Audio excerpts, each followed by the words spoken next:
அனைவருக்கும் அன்பு வணக்கங்கள். இன்றைய சிந்தனை துளிகளிலே நாம் பார்க்க இருப்பது அமைதி எனும் ஆயுதம்.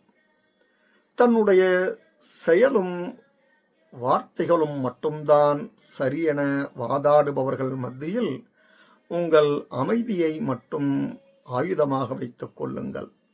நீங்கள் எவ்வாறு பேசக் கற்றுக்கொள்கிறீர்களோ அதுபோல மௌனத்தையும் கற்றுக்கொள்ளுங்கள். பேச்சு உங்களுக்கு வழிகாட்டலாம், ஆனால் நிறைய சந்தர்ப்பங்களில் மௌனம் உங்களை பாதுகாக்கும்.